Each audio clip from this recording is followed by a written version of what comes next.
మంత్రులు కూడబలుక్కొని అందరూ కలిసికట్టుగా ఇవాళ పేదలను మెడలు బట్టి గెంటేసి ఒక శత్రు దేశం మీద దండయాత్రకు పోతే ఎట్లయితే పోతారో వేల మంది పోలీసు వాళ్ళని తీసుకొని అర్ధరాత్రి వచ్చి నోటీస్ ఇవ్వకుండా అన్యాయంగా ఇవాళ మిమ్మల్ని అక్కడి నుంచి తరిమేసి ఇక్కడ బజార్న పడేసింది ఇందిరమ్మ ప్రభుత్వం. పేరుకి ఇందిరమ్మ ప్రభుత్వం. ఇందిరమ్మ ప్రభుత్వం అంటే ఏంటి? ఇల్లు కూలగొట్టడమా? కట్టుకున్న ఇల్లు కూలగొట్టి పేదవాళ్ళను మెడలు బట్టి రోడ్డు మీదకి తోయడమా ఇందిరమ్మ ప్రభుత్వం అంటే?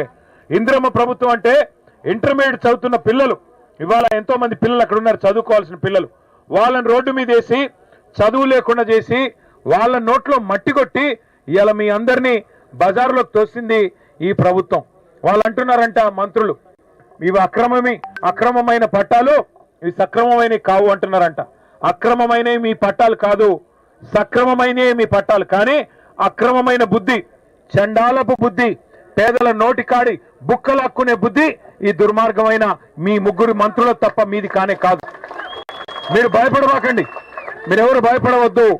ఒక్క మాట కేసీఆర్ గారు చెప్పమన్నారు మీకు, అది చెప్పడానికి నేను, అజయ్ అన్న, రవణ, మదన్న అందరం కూడా వచ్చాం, ప్రవీణ్ అన్న అందరం కూడా వచ్చాం.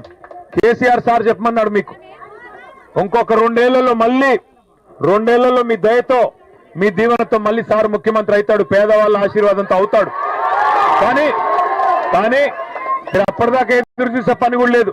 మీరు అప్పటిదాకా ఎదురు చూడండి కూడా నేను చెప్పట్లేదు. మేము మీ తరఫున మిమ్మల్ని ఎక్కడి నుంచి అయితే గెంటేశారో మీకు అక్కడే ఇల్లు కట్టించాలని, మీకు అక్కడే క్రమబద్ధం చేయాలని మీకోసం శాసనసభలో, శాసన మండలిలో మేము కొట్లాడతాం.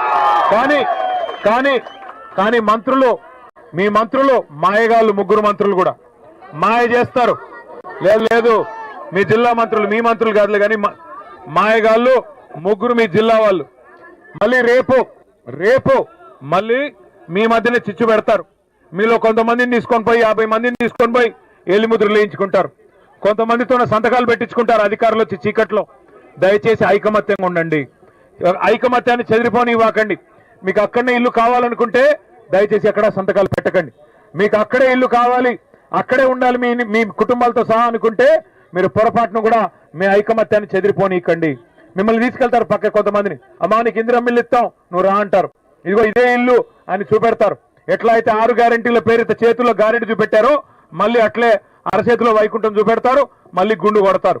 అందుకే దయచేసి జాగ్రత్తగా వినండి. మీరు గెలవాలి అంటే ఐకమత్యం ముఖ్యం. మీకు అక్కడే ఇల్లు కావాలి అంటే తప్పకుండా న్యాయ పోరాటం చేద్దాం.